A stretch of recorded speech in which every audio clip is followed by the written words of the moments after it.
Hello and welcome. This is Research Uncorked. I'm your host, Chris George. In this show, we will dive headfirst into the lives, experiences, and research done by early career researchers.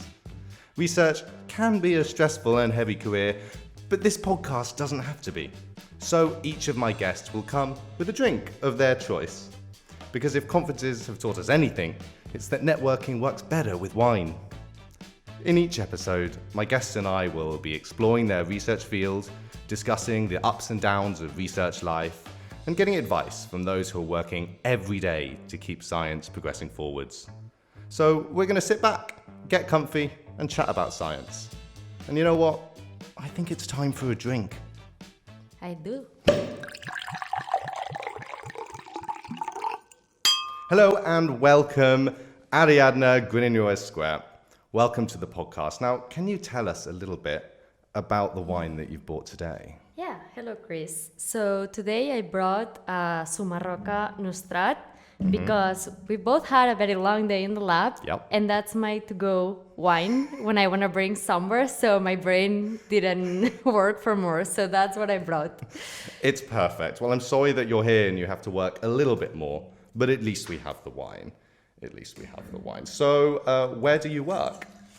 So I'm currently working at IMIM, which is the Hospital del Mar Research Institute in Barcelona. Mm-hmm. And it's located in the PRBB building, which is by the beach, a very nice location to do science at, as you know. And I'm currently doing some research on CAR T cells. Very nice. And we'll dive into that research later. But for this very first section, everyone wants to get to know who you are. You know, find out a little bit about why you're in science. What are your likes and dislikes? So we're going to get to know this in the form of some quick fire questions. Okay. Which will pair very well with wine. So let's have a cheers and then we'll jump into the first section. Cheers. Tap it. Very Spanish. Okay, are you ready? I think so. What's your name? Ariadna. And what's your favorite lab technique? I would say flow cytometry. Oh, I like it too. How old are you? I'm 28. And just to reverse it, what's your least favorite lab technique? Ooh, I would say microscopy. Microscopy? Anything related to microscopy. It's my favorite. I know. We're a good pairing then. What's your favorite cuisine? Spanish. Spanish? Yeah. Wow. I mean, honestly, I like a lot, but mostly Spanish. Well, you're in the right country then. If you could have any superpower in the world, what would it be? To fly. To fly. Oh, that's a good one. Oh, where did you grow up? I grew up in Barcelona, here in Barcelona, and yeah, I was here until I was 18. Wow. And now you're back, but you had a little bit in between somewhere else. I did. You did. Do you enjoy writing? Do I enjoy writing? I enjoy writing to take things off of my mind, but I don't 100% enjoy writing professional things or scientific stuff. Yeah, so like journaling, but if you get to having to write a paper, please God no. Yeah. Yeah. Beach or mountains? Beach. Too hot or too cold? Too cold. Yes. Do you enjoy presenting? I do. This is good. We've had 2 I do so far, so it's perfect. What country do you want to visit the most that you haven't already? So next on my list is Sri Lanka. Oh, that would be good. Have you been to many places in the Southeast Asia? Yeah. I mean, I've been to Thailand, Vietnam, and Cambodia, and to India, but I haven't been to Sri Lanka. And I haven't been there for like 10 years.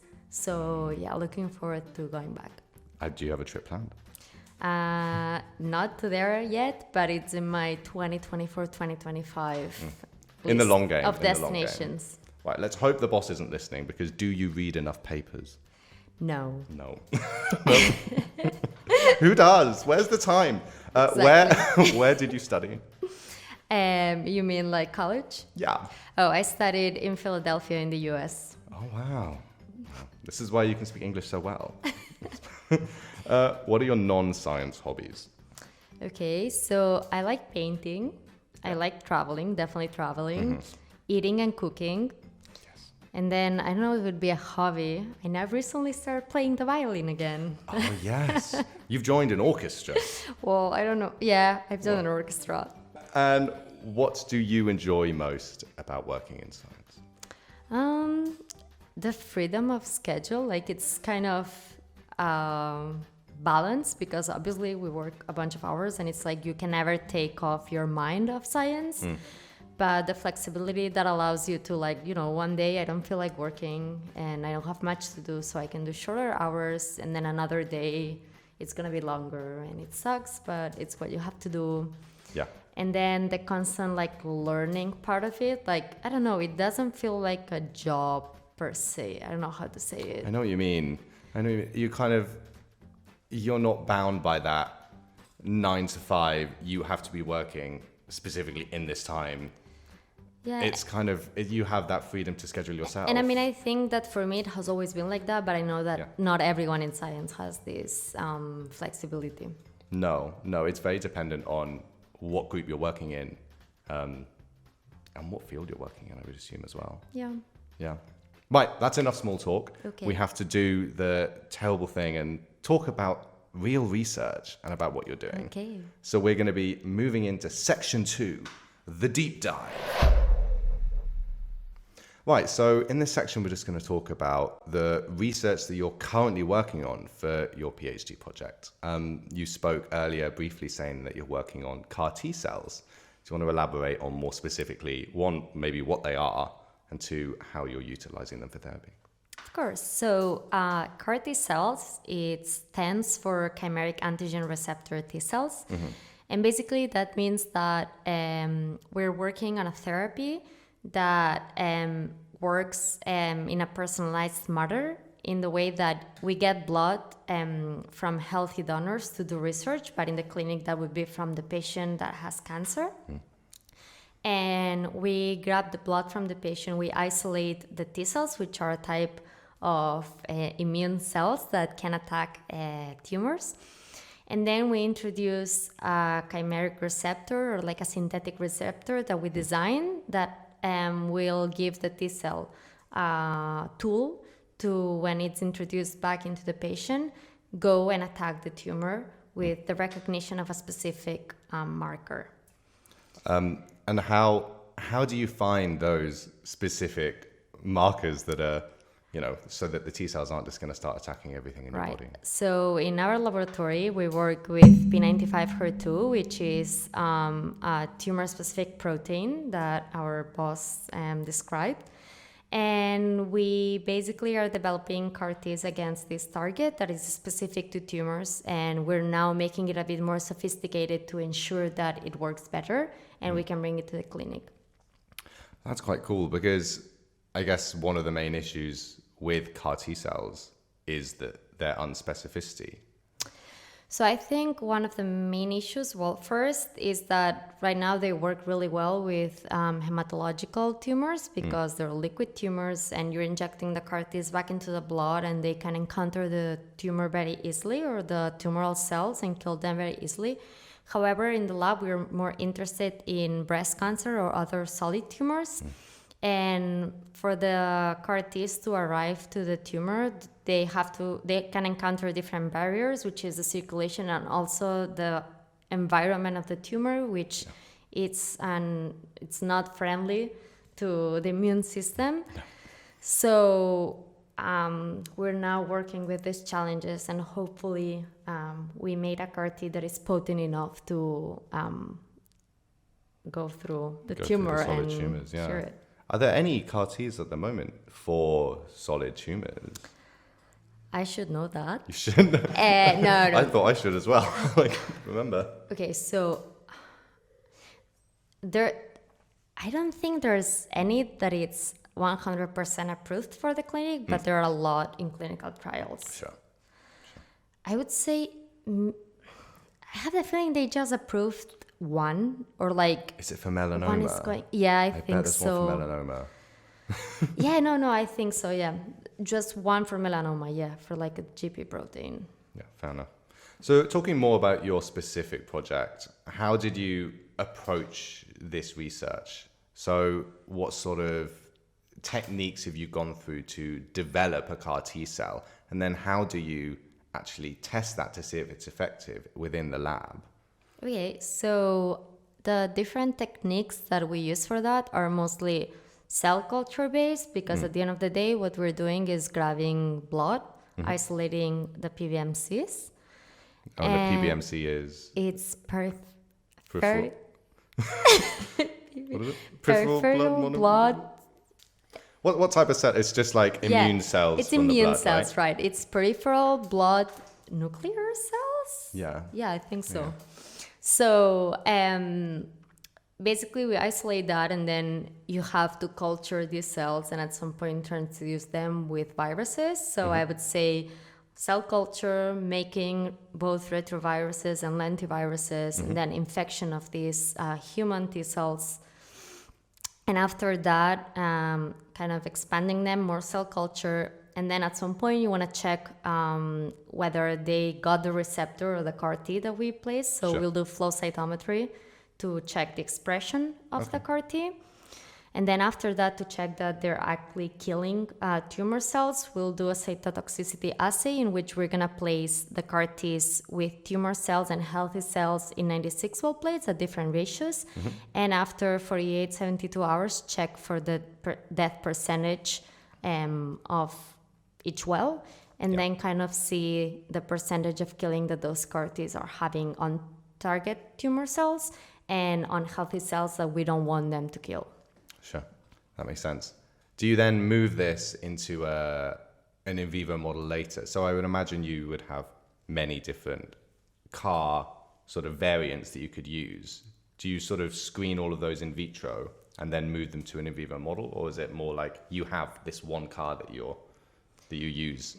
I'm not sure. No. So we have different variants. So Maka, the previous PhD, she tried different variants of the first CAR T against P95 HER2. But now we have variants in which we're adding extra target or like extra anti-tumoral, not receptors, but agents. And with all these variants, we have screened them in vitro. And then some of them that we think that might work, we've moved them to in vivo. So then during this production and after we check in vitro that they kill, we freeze them. And then we go into mice, we implant tumors into mice. And once they have grown enough, we'll then treat them with either our CAR T or untransduced PBMCs. So basically T cells that have no receptor. Yeah. And we'll monitor the tumor growth and see if our CAR T is actually reducing those tumors. Sure. Are these, obviously you're working with human cells here and human CAR Ts, but you're using a mouse model. Are you recapitulating a human immune system within these mice, or are you just specifically looking at just the CAR T's effect? So we're not recapitulating a human immune system. We actually have, we use immunosuppressed mice, so they do not have an immune system, so the human T cells can engraft and the human tumors. Of course. And we're only checking the effect of the CAR Ts from an immune standpoint. Yeah. However, some of the tumors, if they are derived from actual patient tumors, they will have some of the factors that are also anti-immunogenic.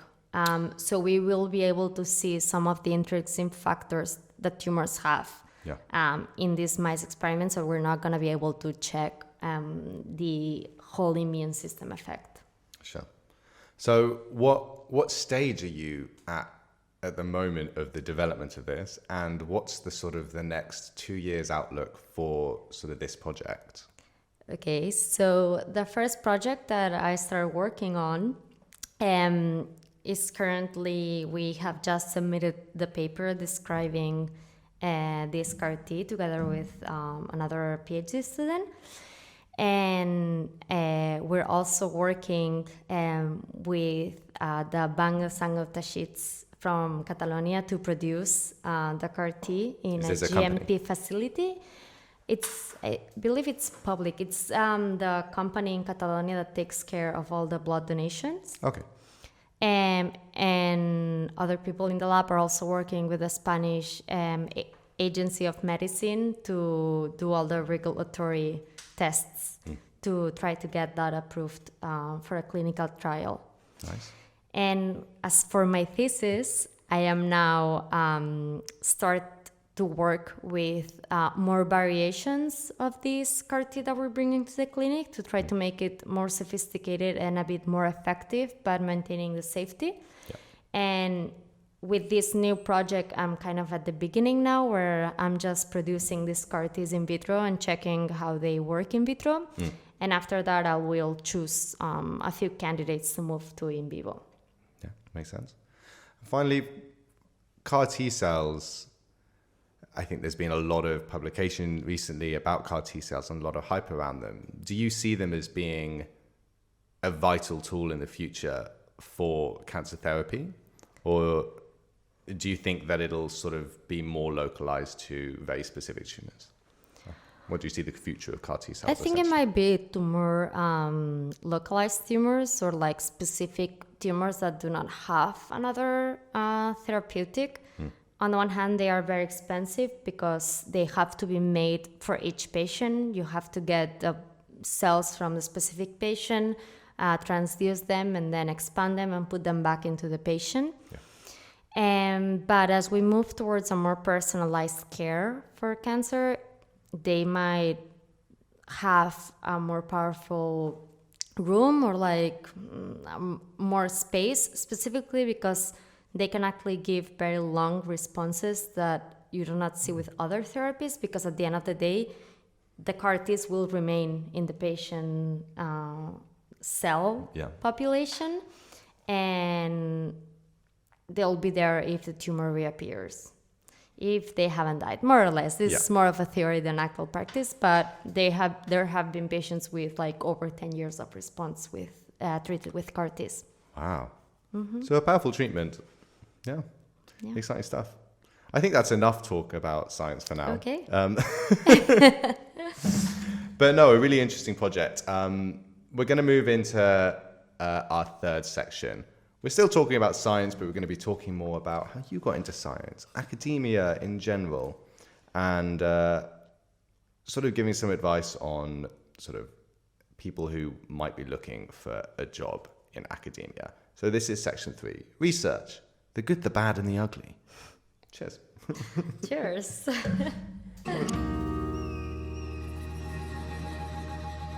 So we're going to have a chat about how you got into science. So have you always been interested in science as a kid, or did you have another job that you wanted to be in the past? I don't fully remember what I wanted to be as a kid. I was a bit nerdy in a way, like I really liked math. But I wouldn't say I actually hated biology until I finished high school. Just because I was very good at like math-based sciences, because I didn't have to memorize things. I could just like, know a few formulas, and with that, like do all my tests. Whereas with biology, right? I had to like actually study, and I hated study. Like, I also hated history because I just had to like memorize things that I would forget after a test. So actually my last year of high school, not but the previous one, I took some classes in computer science and economy, because at some point I was like, economy also has a lot of maths I might be interested in, but I realized I couldn't care less for economical studies. And I actually did enjoy computer science. But yeah, I ended up choosing biology. Well, I kind of did both in college. Okay. But because I started working in a laboratory and then started having lab jobs, I kind of left the computer science part out of the equation. Yeah. So you said earlier that you studied in the US. Yep. And their system of study is very different to here, because if they sort of do a major, minor, I'm not really sure how the system works. No, you cannot. You have like almost all classes dictated from the beginning, and all you can choose are some like electives your last year. Okay, fair. So you studied biology in was it? Did you say Philadelphia? Mm-hmm. Nice. So what was that first lab job that you did? Okay, so yes, I studied in Philadelphia, and what I did there was do a major in biology and a minor in computer science. Okay. Because in the US, you have a lot of flexibility on what you want to study, and you just basically just kind of ask you, like, you know, you need to do 24 credits in like biology classes, and then you have 24 more for any electives that you want, 9 for humanities, 9 for math, and then you fill it out as you see fit for you.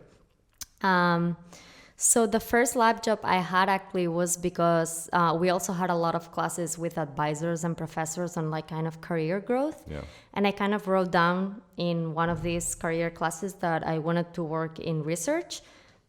And I guess I put that I had never been in a lab, which I kind of had, but kind of no. Yeah. So I think the week after, the professor that I had for that seminar kind of came to me and was like, hey, I saw that you're interested in research, but you've never been in a lab. Like, would you like to come to my lab, talk to my lab tech? And then if you see like it might be interesting to you, you can just come and kind of help the lab tech. And that's how I got my first job, because it was not a job, it was completely volunteering. Yeah, of course. In a lab in the university, and that was my second year. It's quite something for the professor to come up and approach you to come and work in the lab. Yeah. Because often it should be the other way around. around. It's often this initiative. But I'm very bad at these things. So. Yeah. What did you feel about the lab in those first experiences you had there? Was it that moment of, oh, I really like this work in here, I want to do a PhD now, or was it a more slow progress? No. So I guess at the beginning and like the first year, in which I was just doing a few hours because I still had like a full schedule of classes, it was very nice, kind of like learning different techniques. I was mostly doing molecular biology. Yeah. And analyzing some microscope images with Fiji.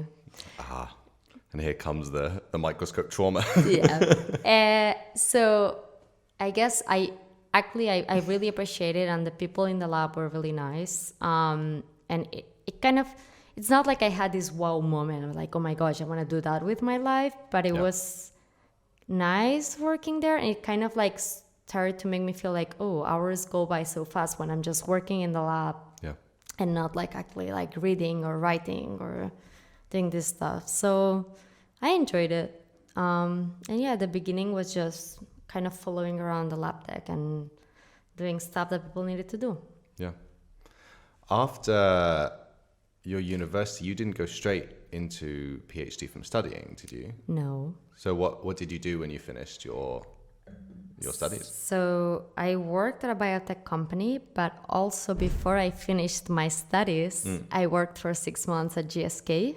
Oh. GlaxoSmithKline, the pharmaceutical company. And that was because my university had this program where you could work for 6 months full time and you didn't have to take any class at the time.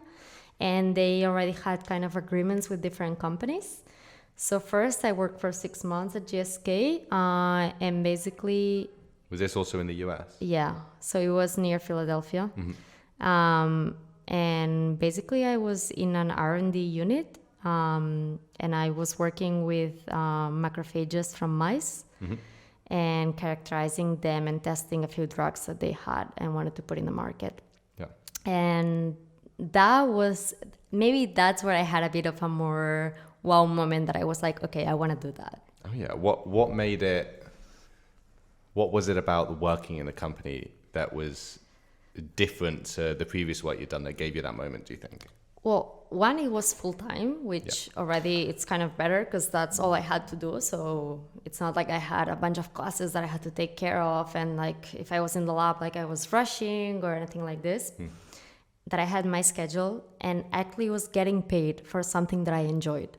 It sounds a bit mundane, but it's like, I don't know, like I know there's this topic that everyone in the US is very materialistic, but I think from a point of view from like someone that's in their third year of college, it was like, you know, I actually can do this. I'm getting paid for it. And this might be something I want to continue doing with my life. Yeah. So, and they also gave me a project, so I had the responsibility of starting and finishing a project. And That's really nice. I think that's kind of why I liked. And like I started reading more papers, not because a professor told me to, but because I was trying to find out the conditions for specific cells or things like this. And I think it made me start being a bit more in the mindset of doing science. Yeah. So from GSK, you then went to another company. Yes. Right. Well, I then did my 4th year of college. Oh, sorry, it was in between. Yeah. I did like my final thesis in the original lab. That's where I did all the microscopy that I hated. And then One cell, two cell. I started working at a biotech company in Philadelphia also called Integral Molecular.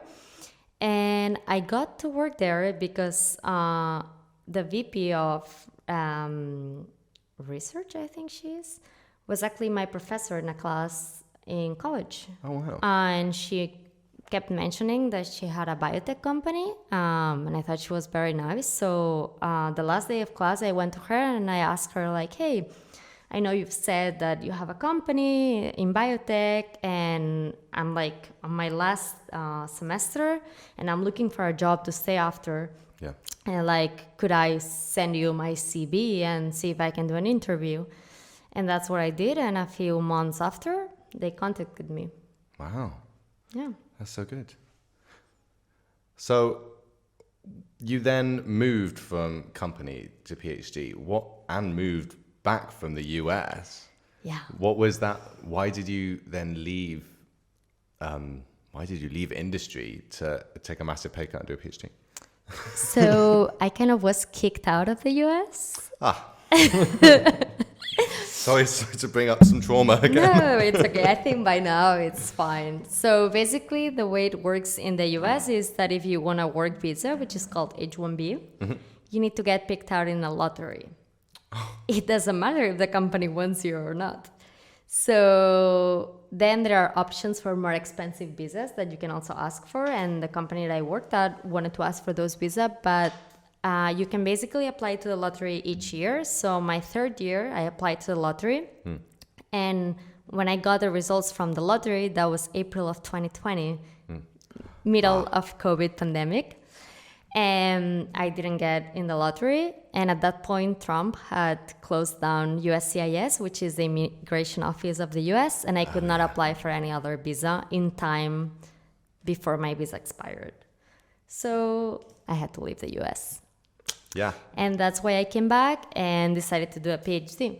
I kind of already had been thinking about doing a PhD the last year that I had been at the company, also with the support of my boss. Like, he was like, hey, you should think about it. Like, if you really want to do science, even if it's at a company, like, there's going to be roles that you're not going to be able to get to unless you have a PhD or you spend like 10 years at the same company. So I was pretty convinced I wanted to do a PhD. It was kind of forced, but it kind of worked out. Fair enough. And has the PhD... firstly, how did you navigate finding the right place, the boss, the lab to do the PhD with? Because you know that there's always issues with nightmare PIs or just an unhealthy work dynamic, or you have amazing PIs who are great, but often you don't know. How did you navigate that? So I think what I did was not the best. Okay. Basically, a cautionary tale. So basically, because of what I said earlier, I'm not good with approaching people. So my strategy to looking for a PhD was basically try to look for scholarships.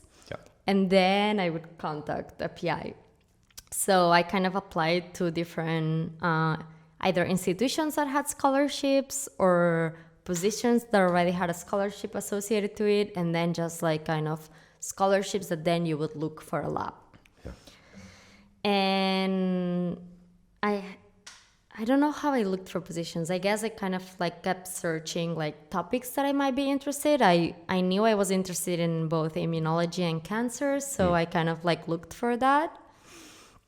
And I ended up choosing a position, but then I got a different scholarship that had unlimited options.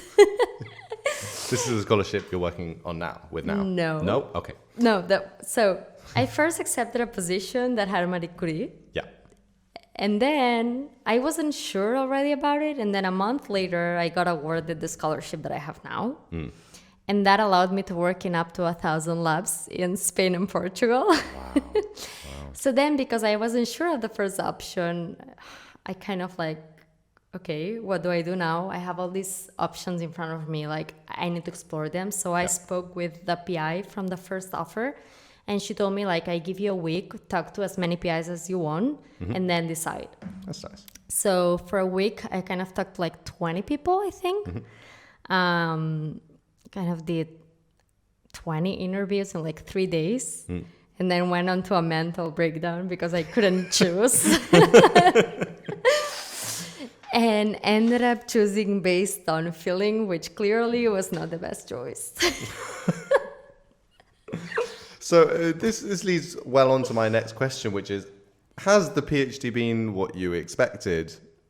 And are there some revelations around this field that you've had after you've started? So I guess it's not completely different to what I was expecting. Maybe a bit more intense. And definitely, I would say, and I've now read articles that support that, I think the number one thing you should look at is the PI and the lab environment. I think those are the two most important things. I think that for me, like, I put as the first one the research that I was going to do. Yeah. And only kind of the research topic, not what I was going to learn in a way. And I mean, I guess the research topic is also important because you don't want to be spending 12 hours in the lab doing something that you don't enjoy. Yeah, for sure. But definitely the PI, the lab environment, and the topic would be like my 3 top The top things to you're looking look for. at. Yeah, I totally agree. And I mean, things can also change. Like, I feel like right now I'm in a better position than I was like a year ago. Yeah. And I guess, or maybe from the beginning too, like, communicate. I think I didn't communicate at the beginning or like for the first year just because I felt like I was entering in this new place and like kind of starting from zero, even though I already had a lot of experience. Yeah. And I don't know. Yeah. I don't know if this makes sense. No, it does. It makes sense. I think that the takeaways from there are that the most important thing to look for when you're doing a PhD for you is look at the PI, look at the work environment and sort of the team that you're going to be working with, because lots of people will be looking into similar topics that you're interested in. So it comes down to, is this a group that I can work with effectively? Is this somebody I can, have as a boss and we can have a good dynamic, right? Because if you don't have that, it can make or break your PhD. Yeah, and especially for me, it was a big change because I had an amazing relationship with my previous boss. Like they just called me to go and represent them at a conference next week. Lovely. And I'm going to be representing the company I worked for like 3 years ago. And that's a nice it's relationship. just a very different relationship. Yeah. So with your experiences you've had in academia, what would you like to see in the field of academia in the future? How could the sort of the way it works be changed to make it better for us PhD postdocs who are working in the field? I think... Sorry, it's a big question. No, it is. But right now, like most grants are awarded based on have you published, how much have you published, where have you published. And with specifically also the advance in bioinformatics and all this, like it's not comparable how much can you publish if you're in bioinformatics or how much can you publish if you're in a wet lab and you actually have to do experiments, and also the resources that an institution has. So I think like some of the money should also go kind of towards the institution so that they can kind of better ensure that people are going to have stable jobs. Yeah. Basically, the main issue with academia is the instability of your personal life and also this feeling that your life should be science and I'm sorry, but no, I No. like science, but my life should not be my work. Yeah. I should be able to have a life outside of science and still be part of science. So I don't know if there should be this like be science where people that like science but don't want to give their life to science can work without like not getting grants because they don't spend 14 hours working. Yeah. I agree. How have you managed to navigate that work-life balance through the PhD? Well, has it changed from like your beginning to your end as you've sort of been like, okay, Well, life? yes. I don't know. So my first year, I just worked crazy hours, had no life, and went into a mental breakdown and had to take time off. Okay. Yeah. And then since that, I've kind of, I guess what changed a bit also was my opinion towards the work. Like, it's not my first priority. Sure. And I think now that I also have a bit more flexibility because I'm on my own project, like I'm not the best example because I also worked a lot of hours, but Yeah. I don't know. I try to balance days in which I work more and days in which I don't work as much. And now like joining some activities close to work so that if at 5 I need to leave because I have this activity, I'm just going to leave. Yeah. And then because it's close to work, if for anything I have to come back, I can come back. Because I think sometimes what people don't realize in science is that, you know, if you have cells, they're like living things. Yeah. You cannot just drop them. Like, you have to do something with them. So sometimes I think it gets tricky to be like, okay, I've worked my 8 hours, like I want to go home. Yeah. But by joining activities close to where I work, I can leave, and then worst case scenario, I can always come back. But it actually helps me be like, okay, I leave now. And usually I don't have to come back because usually I'm like asking myself for more than I have to do. Yeah. I don't know if that answered the question. But No, it did. It literally answered, how do you navigate work-life balance? And you give me a good answer. So you're coming relatively close to the end of your PhD, right? I don't know how long you have left. I guess I'm in the middle. In the middle? But hopefully I'm more towards the end. In your, and I'm sorry for this question, in 5 years' time, what do you expect yourself to be doing? Or what do you want to be doing?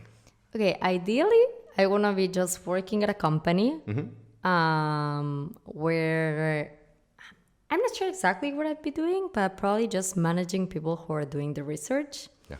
And that if one day I feel like I can go into the lab and pipette a little bit, but mostly kind of designing the experiments and having other people do them for me. Yeah. That sounds nice. That sounds lovely. Just a manager I guess. in science. In science. Got your team. You go and analyze this microscopy because I'm not going anywhere near it. That sort of thing, yeah? Yeah, I was that person, so now I guess I can do that. Yeah, it's great. The further you go up, the less menial tasks you have to do. Yeah. Yeah. That's great. I have a final question for you. Okay. Which I hope to put to the public very soon, and we'll have a real poll on this. But are you a Gilson girl, or are you not a Gilson girl? Is Gilson the pipette? Gilson is the pipette brand. I'm not. You're not? No. I agree. Well, thank you for coming on Research Uncorked, Ariadna. It's been a pleasure having you. Of course. Thank you very much for having me. No worries, and let's have a cheers. Of course. Join us next time for more chat about science, academia, and more wine.